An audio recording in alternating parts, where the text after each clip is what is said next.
Nuestro compromiso es con el Evangelio y con nadie más. Y el día de hoy vamos a estudiar algunos detalles más del propósito y de las instrucciones que Pablo le da a Timoteo con la intención de que se mantenga la pureza y la integridad del Evangelio y la sana doctrina, como Pablo le llama justamente al interior de la iglesia, justamente en esta iglesia, la iglesia de Éfeso, que está atravesando por un momento un tanto turbulento, un tanto turbio, a consecuencia de una mala o falsa enseñanza que se ha infiltrado al interior de la iglesia. Y hoy vamos a estudiar lo que Pablo, inspirado por el Espíritu Santo, demanda justamente de aquellos que quieren ocupar un lugar de autoridad dentro de la iglesia, y cuál es la identidad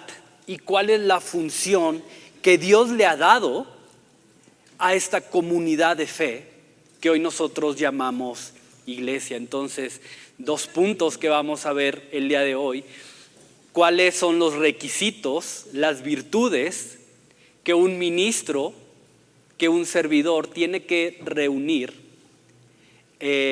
para poder ser considerado justamente en esto, y cuál es la identidad y cuál es el propósito que Dios le ha dado a su iglesia. Entonces acompáñame ahí a primera de Timoteo capítulo 3, versículos del 1 al 16. Vamos a abarcar todo el capítulo. Dice: palabra fiel, si alguno anhela obispado, buena obra desea.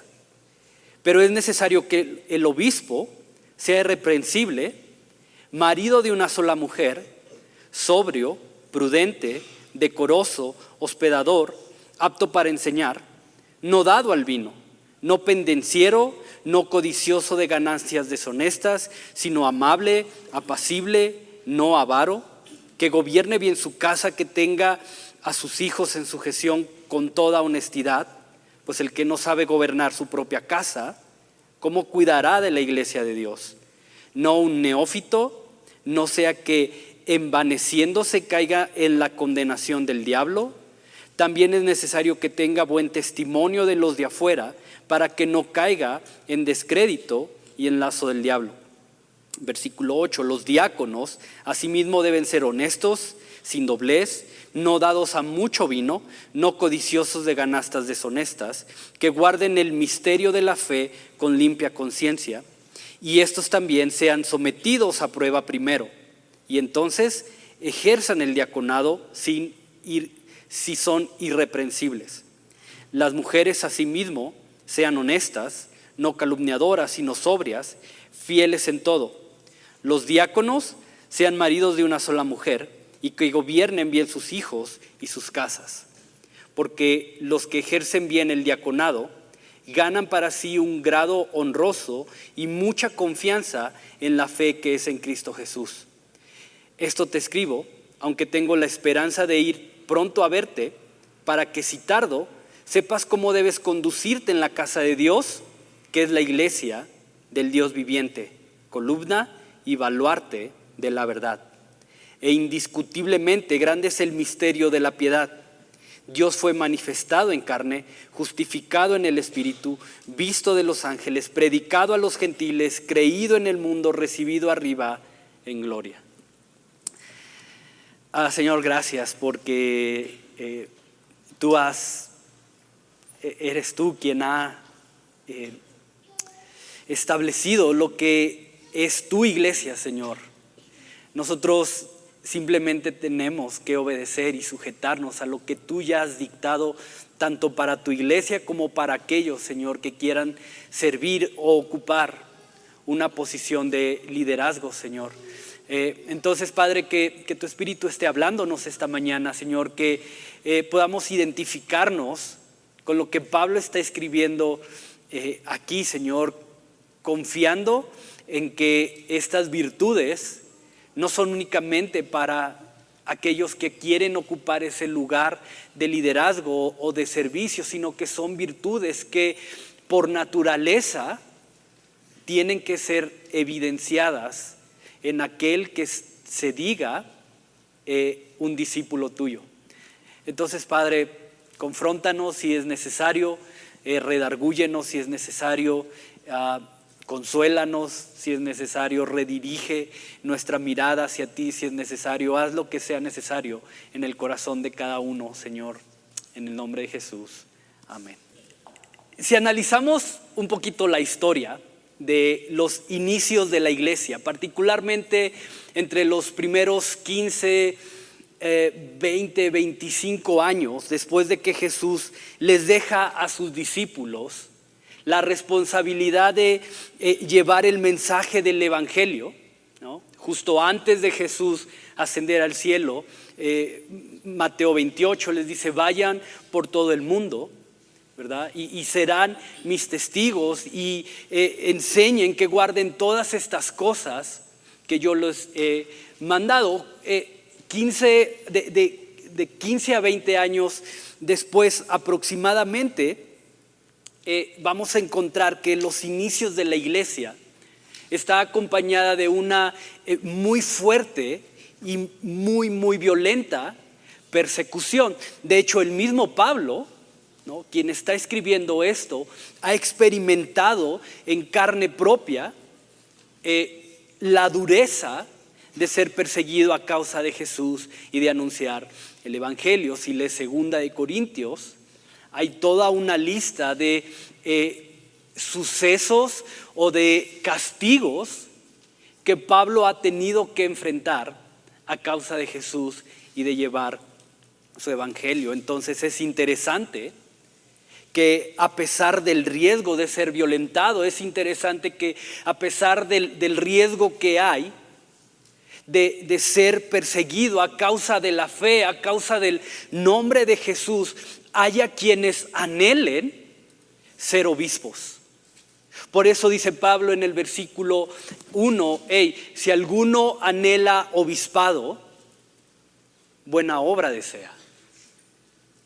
Pablo no dice si alguno anhela obispado, tenga cuidado, porque él espera esto. No, Pablo dice, a pesar de eso, buena obra desea. Ahora, el obispo era uno de los principales objetivos justamente de la persecución, porque tanto para las autoridades romanas, al no rendirle adoración, al no rendirle culto al César, como para las judías, al declarar que Jesús era el Hijo de Dios, que Jesús era el Dios encarnado, estos hombres eran simplemente los líderes de un movimiento sectario, quienes obviamente por ser las cabezas, los líderes, tenían que desaparecer. Entonces, dentro de la lista de objetivos a perseguir, los obispos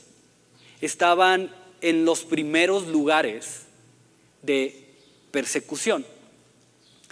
Si vamos al origen, ahora, ¿quiénes son estos hombres, ¿no? ¿Quiénes son los obispos o de dónde nace este término obispo? Si vamos al origen de la palabra en el griego, que es el idioma original en el cual Pablo está escribiendo, vamos a encontrar que esta palabra obispo se deriva de la palabra episcope, que tiene básicamente la idea de alguien que tiene el oficio de supervisar, de cuidar y atender a un grupo de personas.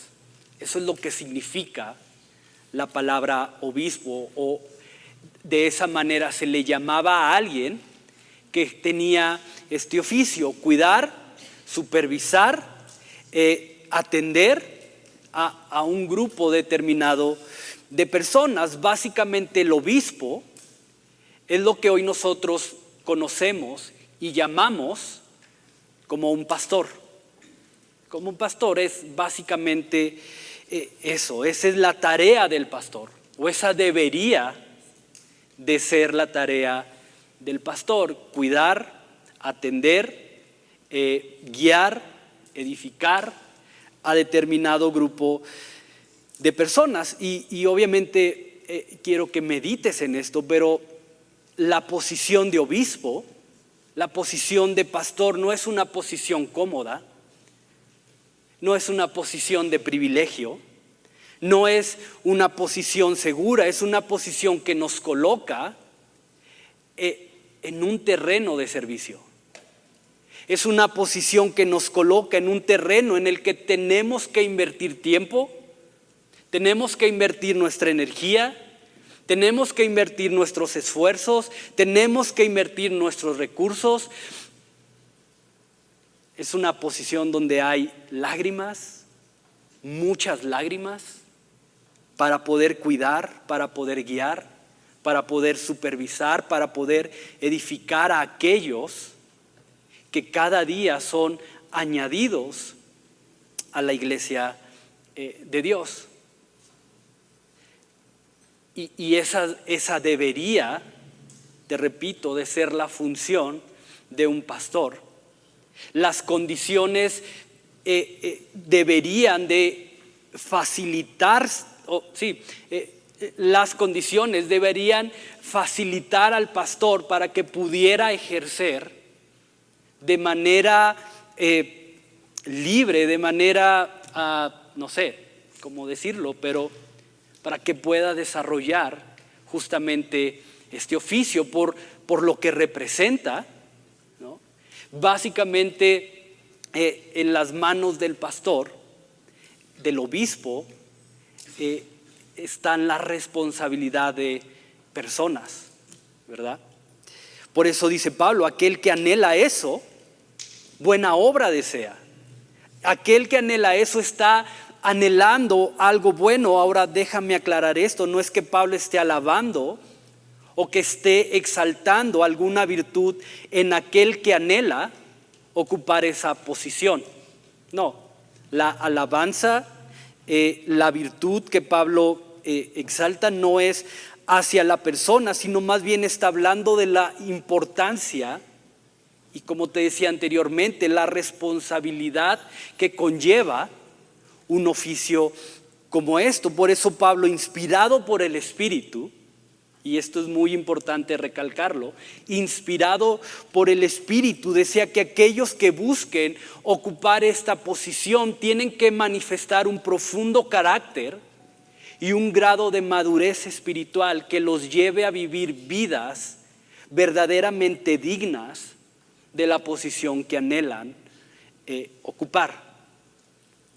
Ahora, si lo analizamos, y ya por ahí algunos estuvieron mencionando algunas palabras que hacen justamente referencia a cuáles son esas virtudes que el obispo, el pastor, tiene que manifestar para poder ser considerado y ocupar esa posición. Y versículo de 2 al 8, Pablo enlista estas 15 características y la primera dice, tiene que ser irreprensible, es decir, de una conducta íntegra, marido de una sola mujer, una vida matrimonial ejemplar, especialmente en un contexto en donde tener varias esposas era lo habitual, era común, era permitido, era hasta cierto punto bien visto, porque eso representaba que la persona tenía un poder económico amplio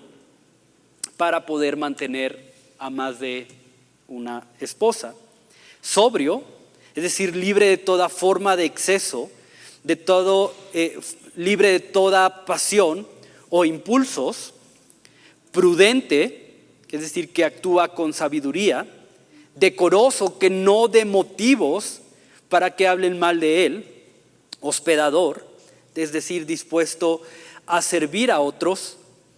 Apto para enseñar, que sea generoso con lo que sabe. Y Luis hablaba un poquito de eso, ¿verdad? De nada sirve que yo tenga mucho conocimiento si no estoy dispuesto a compartir lo que sé, o lo que sé lo utilizo para envanecerme y tratar a otros con menosprecio porque no saben lo mismo que yo. Entonces, apto para enseñar, no dado al vino, es decir, no ser dependiente de sustancias, no pendenciero, amable y que busque la unidad, no codicioso de ganancias deshonestas, ¿no? Y en no pendenciero. Luis apuntaba a los hombres y decía, somos como cerillitos que nos prendemos rápido, ¿no?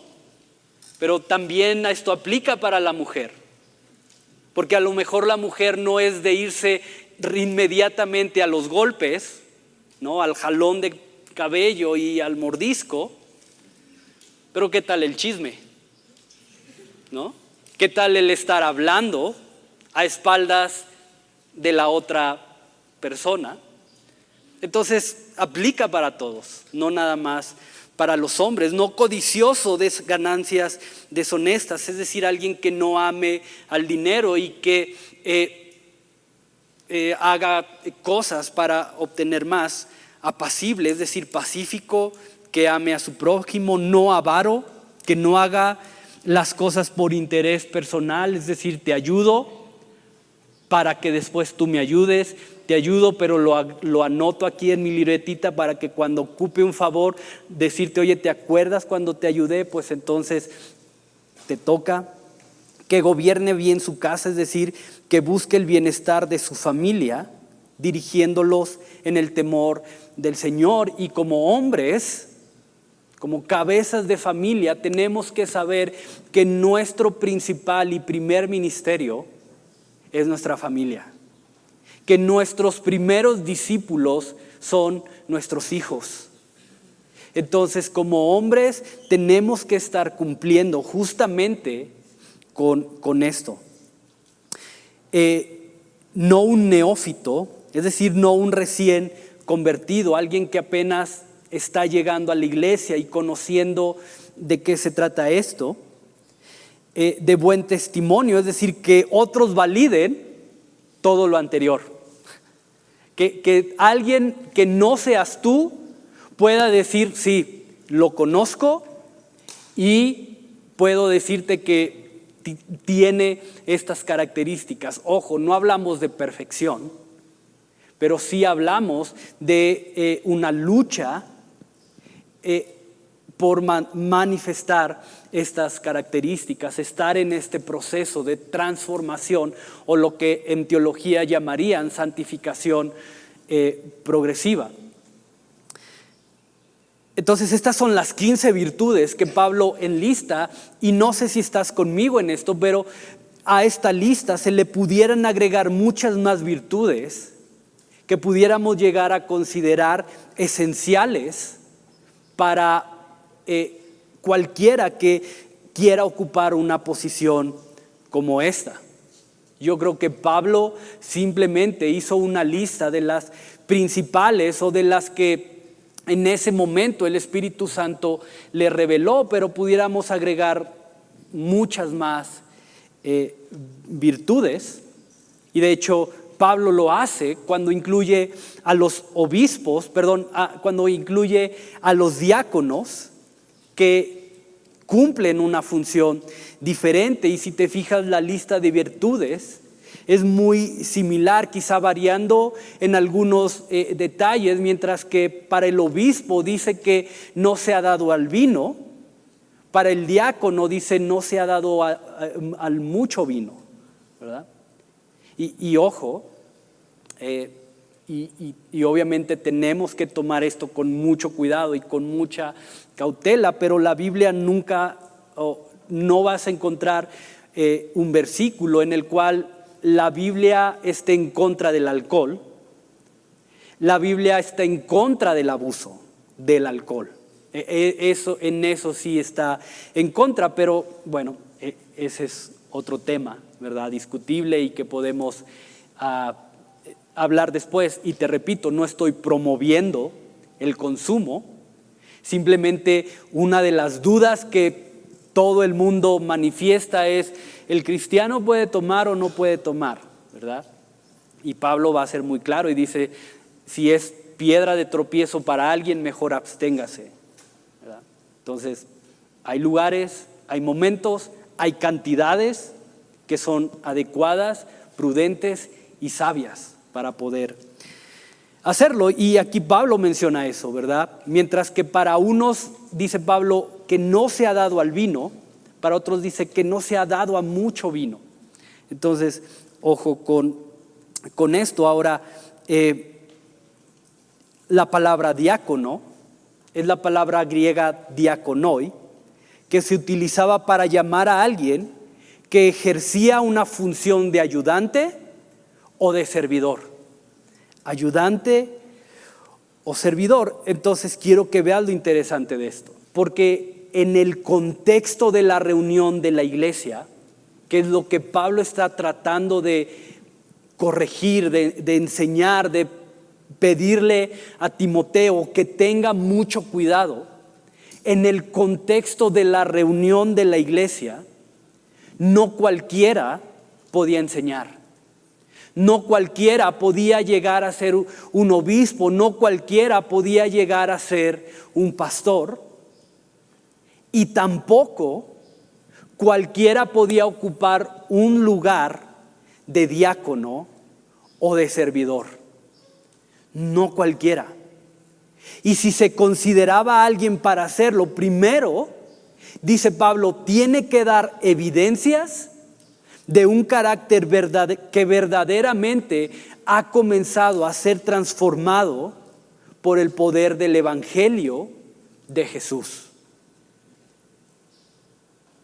Si quieres servir, si tú volteas a ver a alguien para considerarlo, aún para servir, asegúrate que esté dando evidencias de un carácter transformado por el Evangelio de Jesús. De hecho, no era nueva esta idea.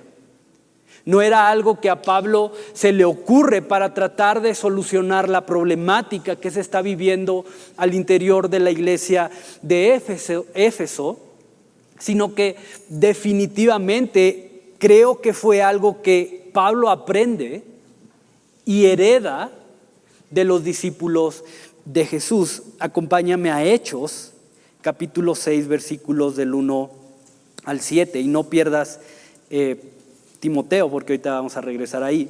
Hechos capítulo 6, versículos del 1 al 7, dice: en aquellos días, como creciera el número de los discípulos, hubo murmuración de los griegos contra los hebreos, de que las viudas de aquellos eran desatendidas en la distribución diaria. ¿Ves? Comienza a crecer la iglesia, comienzan los rumores. Entonces, vamos por buen camino. Nada, no es cierto. Entonces los 12 convocaron a la multitud de los discípulos y dijeron: no es justo que nosotros dejemos la palabra de Dios. ¿Para qué? Para servir las mesas. Busquen pues, hermanos, de entre ustedes a 7 varones de buen testimonio, llenos del Espíritu Santo y de sabiduría, a quienes encarguemos este trabajo. Ojo, el trabajo era para servir las mesas, no era para llevar la palabra, era simplemente para servir las mesas. Y mira lo que está diciendo los discípulos, versículo 4: y nosotros persistiremos en la oración y en el ministerio de la palabra. Agradó la propuesta a toda la multitud y eligieron a Esteban, varón lleno de fe y del Espíritu Santo, a Felipe, a Prócoro y a Nicanor, a Timón, a Parmenas y a Nicolás, prosélito de Antioquía, a los cuales presentaron ante los apóstoles, quienes orando les impusieron las manos. Y crecía la palabra del Señor, y el número de los discípulos se multiplicaba grandemente en Jerusalén. También muchos de los sacerdotes obedecían a la fe. ¿Te das cuenta? Hay que atender las mesas.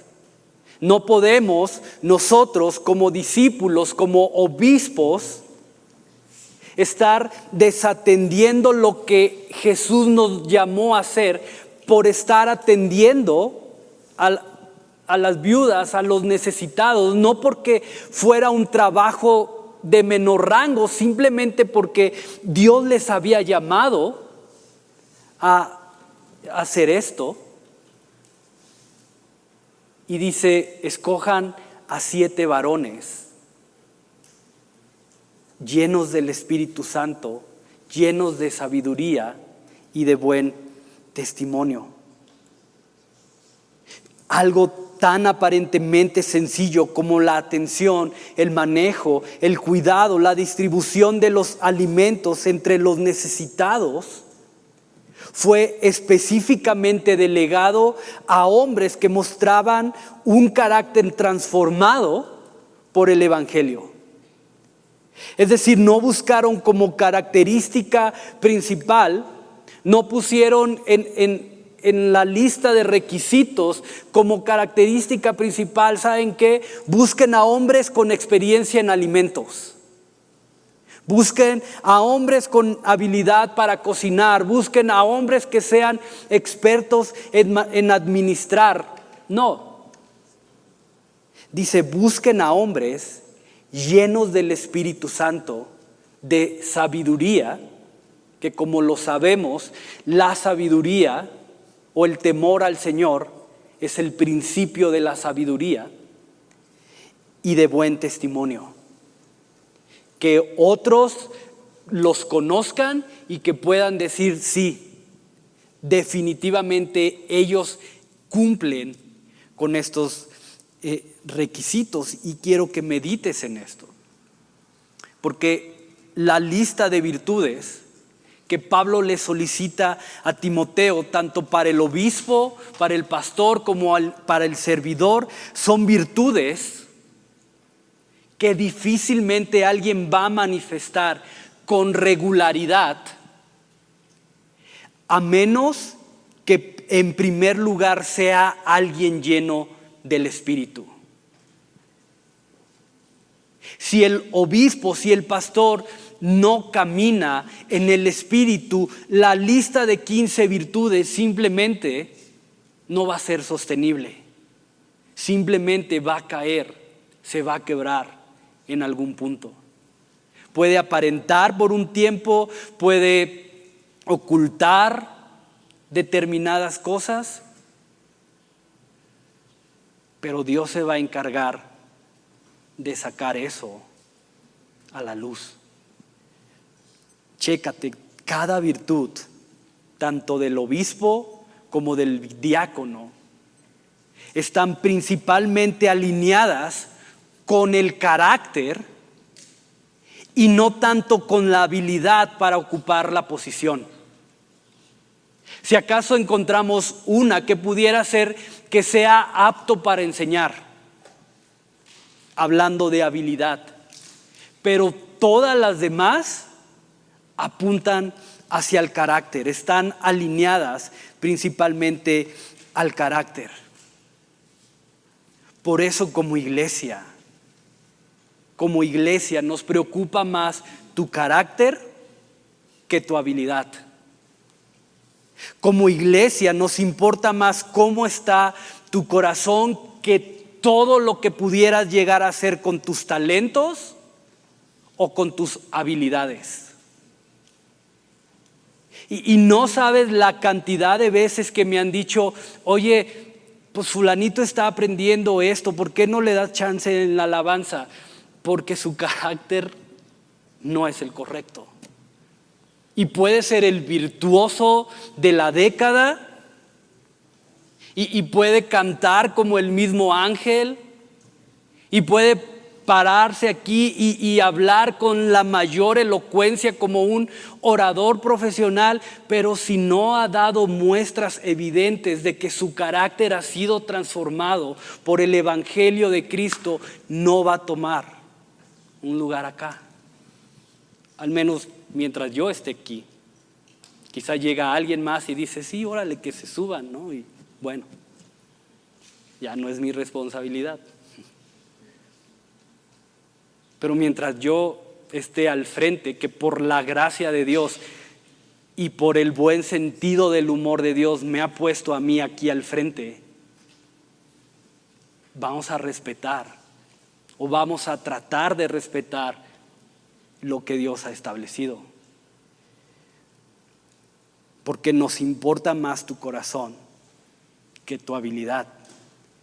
Porque cuando permitimos que sea el talento, cuando permitimos que sea la habilidad y no el carácter lo que realmente importa, algo que es glorioso como esto, el reunirnos como iglesia no solamente se desvía del propósito principal, que es glorificar a Dios. Cuando dejamos que el carácter deje de importar y sea la habilidad,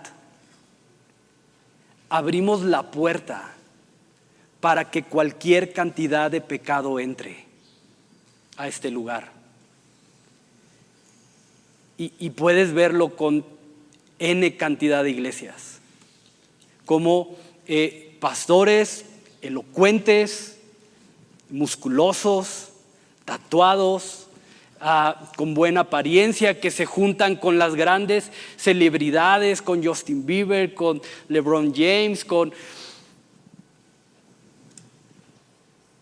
terminan cayendo en adulterio, porque se mueven en un mundo en donde si tu carácter no está firme, vas a caer.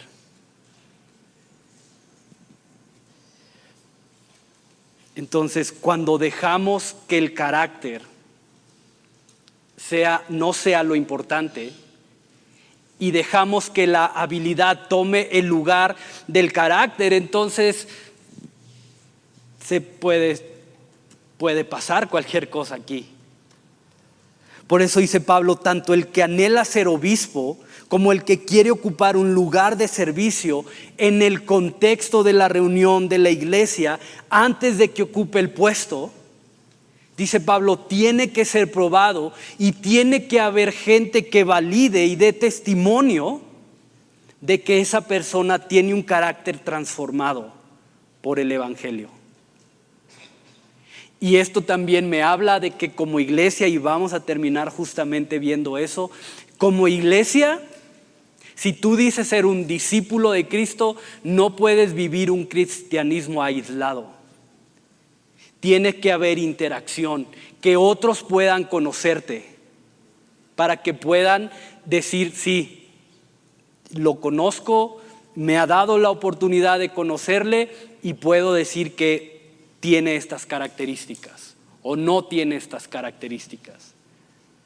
Pero si vives un cristianismo aislado, entonces ¿qué referencia podemos dar de ti?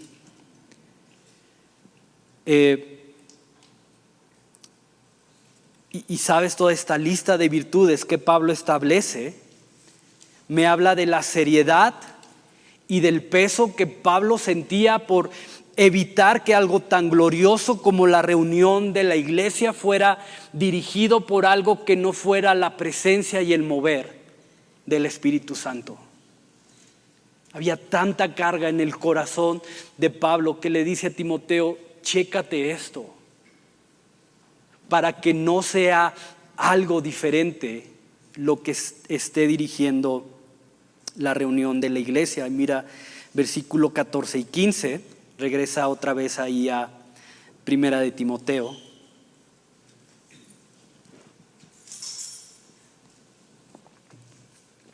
Versículo 14 y 15. Esto te escribo, aunque tengo la esperanza de ir pronto a verte. Y me encanta que en la segunda carta que Pablo le va a escribir a Timoteo, un año después aproximadamente, le va a decir, creo que ya no voy a llegar a verte. Creo que mi cuerpo ya está siendo ofrecido como sacrificio a Dios. Pero aquí Pablo aún tenía esa esperanza. Dice, para que si tardo, sepas cómo debes conducirte en la casa de Dios, y marca eso, en la casa de Dios, que es la iglesia del Dios viviente. Entonces, ¿quién es la casa de Dios? La iglesia del Dios viviente, columna y baluarte de la verdad. ¿Te das cuenta lo glorioso que hay en esto? ¿Te das cuenta por qué para Pablo existía este peso tan fuerte sobre sus hombros de cuidar la integridad, la disciplina, la sana doctrina al interior de la iglesia, porque no estamos hablando de cualquier cosa.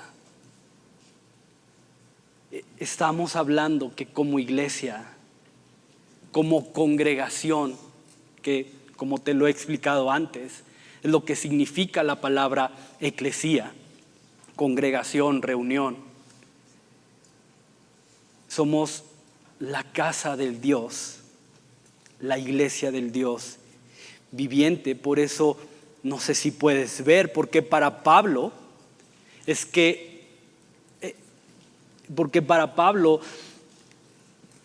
tan importante que exista orden en todos los sentidos. Orden. Y que la reunión de la iglesia esté dirigida por pastores y por servidores con virtudes que son fruto del Espíritu Santo y no por cualquiera.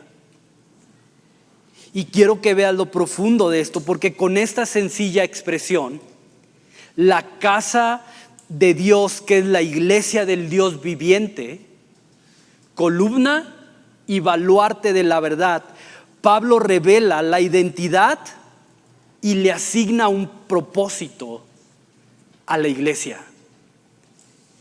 Es decir, tú y yo nos congregamos, nos reunimos, no nada más porque sí, no nada más porque no tenemos algo mejor que hacer un domingo en la mañana, no porque nos sobra el tiempo, ¿verdad? ¿Y ahora qué hacemos? Oye, ¿y si nos juntamos a escuchar a alguien ahí por 40 minutos, 45 minutos? No, dice, la reunión de la iglesia tiene un propósito. Chécate, la iglesia es casa del Dios viviente. Esa es nuestra identidad.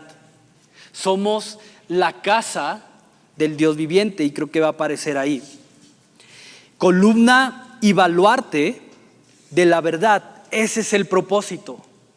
Nuestro propósito como iglesia es ser columna y baluarte de la verdad. Entonces lo que Pablo hace con estas dos declaraciones, al decir la casa es la iglesia del Dios viviente, la iglesia es la casa del Dios viviente, columna y baluarte de la verdad, es ligar su identidad con su función y su propósito. Y esto me habla de que lo más importante para la iglesia, escucha eso, porque eres parte de la iglesia. Lo más importante para la iglesia no es la cantidad de miembros que la componen. Sí, queremos que más gente venga a la iglesia, obviamente, no por una cuestión de números, sino una cuestión de esperanza. Pero eso no es lo más importante. Lo más importante no es la cantidad de ofrenda que se levanta. Dios, si queremos más ofrenda para poder apoyar más, como en este caso que estamos apoyando a ERE en su misión en Costa Rica. Estuvimos apoyando a Mago cuando estuvo en su servicio. Y hemos estado apoyando, gracias a tu ofrenda, diferentes cuestiones. Es importante la ofrenda, es importante, pero no es lo primordial. No es cuán socialmente activa pueda llegar a ser la iglesia, y el siguiente año vamos a estar trabajando de manera más intencional en poder llevar el evangelio de Jesús fuera de estas 3,5 hectáreas. Entonces va a haber trabajo, y es lo que Dios ha puesto en mi corazón para el siguiente año, gracias a la apertura que hay a través de los directores, ¿verdad? Queremos aprovechar que hay esa sensibilidad de poder llevar el evangelio. Entonces lo vamos a hacer, vamos a volvernos más activos, ya no vamos a estar simplemente trabajando para nosotros, ¿no? Pero eso no es lo importante, cuán socialmente activos podemos llegar a convertirnos. Lo más importante para la iglesia es mantener la identidad que Dios le ha dado, cumpliendo el propósito asignado de una manera fiel. Eso es lo más importante como iglesia. Ser columna y baluarte de la verdad. Entonces, quiero que veas lo profundo de esto, porque no es el hombre quien determina qué es la iglesia o cuál es su función. No es la cultura, no es el contexto que rodea a una iglesia, no es una necesidad. Lo que le da forma y lo que dirige a la iglesia es el Dios viviente, como Pablo lo llama, quien ya determinó y le asignó una identidad y una función a su iglesia. Ahora, me encanta que Pablo continuamente está usando diferentes figuras para representar y darle sentido a una idea, y en este caso él decide usar la figura de una casa para ejemplificar lo que es la iglesia. Y definitivamente creo que no había una mejor figura que Pablo pudiera usar para que encajara con esta idea, porque solo piénsalo un poco. Pero cuando tú llegas a una casa ajena, no llegas, o al menos espero que no llegues a establecer tus reglas o a imponer tus gustos personales.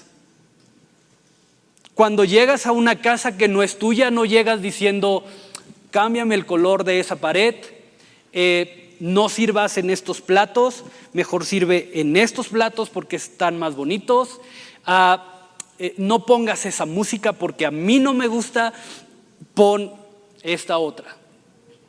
No llegas así. Yo te repito, espero que no llegues así. Si ponen reggaetón, sí llega y quita eso y pon cualquier otra cosa. No, pero cuando llegas a una casa ajena, no estableces tus reglas, no estableces tus gustos, no dictas lo que se tiene que hacer o no hacer, no le dices a un papá cómo educar a su hijo, porque es su casa, son sus reglas.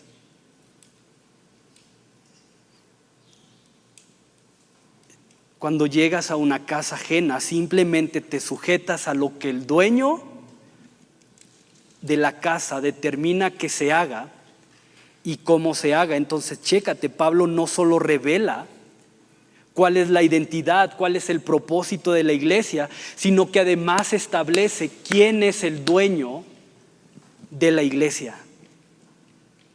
La casa del Dios viviente. Entonces, ojo, porque nuestro llamado como discípulos, como cristianos, como seguidores de Jesús es a sujetarnos, es a participar y es a cuidar de lo que Dios ha determinado para su iglesia. Ese es nuestro llamado. Sujetarnos, participar y cuidar lo que el dueño de la casa ha establecido para su casa. Y eso tiene que verse reflejado en cómo nos reunimos, en cómo nos congregamos, en cómo hacemos iglesia y lo que hacemos cuando nos reunimos. Me llamó profundamente la atención lo que un pastor, el pastor Salvador Gómez, un pastor más o menos reconocido, al menos a nivel Latinoamérica, mencionó, justamente haciendo referencia a este tema. Él dijo: así como en la antigüedad el templo de Dios era profanado al ofrecer fuego extraño, era profanado al ofrecer sacrificios con defecto o al utilizar los instrumentos para usos que Dios no ordenó, de la misma manera hoy la casa de Dios es en un sentido profanada cuando nos congregamos a nuestra manera, bajo nuestros términos o nuestros gustos personales, y no bajo los términos y condiciones que Dios estableció para su iglesia. Y esto es súper fuerte, porque si no estamos haciendo lo que Dios nos ha mandado hacer como iglesia, si no estamos creciendo de acuerdo a lo que Dios estableció o funcionando de acuerdo a cómo Dios estableció que su iglesia debería de funcionar, entonces hay un problema. Y quiero que medites en esto, porque a lo largo de la carta, a lo largo del estudio de esta carta en Timoteo, que habla muy específicamente de el contexto de la reunión de la iglesia, hemos aprendido que la iglesia es esta comunidad que Dios estableció para que juntos crezcamos en fe, en amor y en unidad. Y si tu manera de congregarte, si tu manera de relacionarte te está excluyendo de participar de esto, entonces hay un problema, y es un problema urgente que tienes que solucionar. Y es interesante que Pablo, diciéndole a Timoteo las cosas que tiene que corregir, las cosas que tiene que vigilar, que vayan por la dirección correcta, primero hace referencia a los hombres con el tema de la oración. Luego hace referencia a las mujeres, indicándole cuál es la posición y el lugar que deben de ocupar al interior de la reunión de la iglesia. Luego pasa con los obispos. Luego pasa con los servidores, enlistando las virtudes que cada uno debe de tener, y termina la idea abarcando a toda la iglesia en general. ¿Te das cuenta? Pablo va de lo individual a lo general, porque en el corazón de Dios no hay espacio para el individualismo. Pablo termina abarcando el comportamiento, el actuar de toda la iglesia, porque en el corazón de Dios nunca estuvo la idea de que sus hijos, de que su iglesia creciera de manera individual. Y tienes que saber esto, pero cuando caminamos en el Evangelio de Jesús, la idea del individualismo es ahogado por una profunda necesidad de caminar en compañerismo. Cuando caminamos en el Evangelio de Jesús, habrá un profundo anhelo de crecer en fe, en amor, en unidad.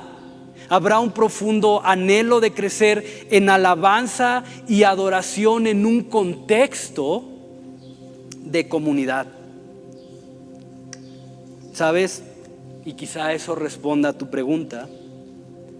Nos reunimos porque entendemos que Dios anhela que su iglesia sea fortalecida, sea edificada en comunidad. En comunidad. Grábate esa palabra, comunidad. Si no, mira, sería más cómodo, más fácil, cada quien en su casa, en su tiempo, a su hora, con su música, en su sillón favorito, y más cómodo, y no le tengo que estar viendo la cara a fulanito o a sutanito, ¿no? Pero no se trata de eso. Iglesia es igual a comunidad. Discípulos es igual a comunidad. Porque Jesús no hizo solo ministerio. Él tenía el poder, la autoridad, la fuerza, era Dios. ¿Sabes qué? Yo agarro, hago lo que tengo que hacer, me voy. Pero no, hizo comunidad. Y espero que eso sea entendible.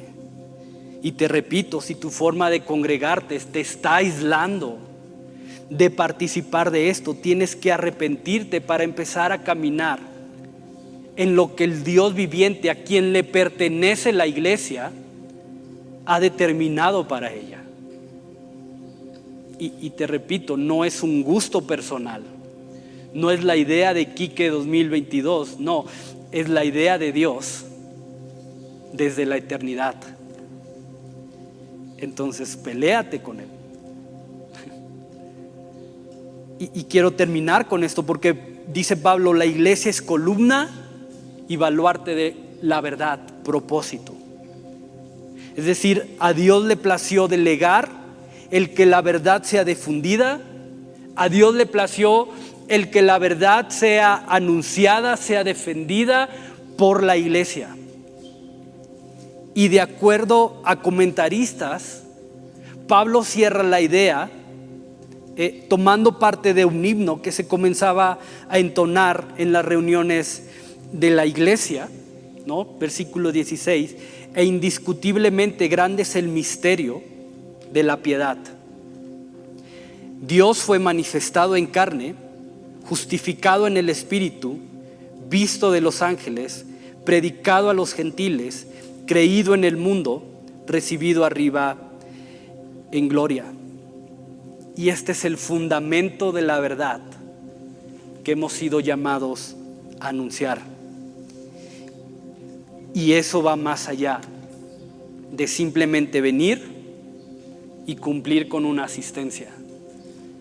Eso va más allá de simplemente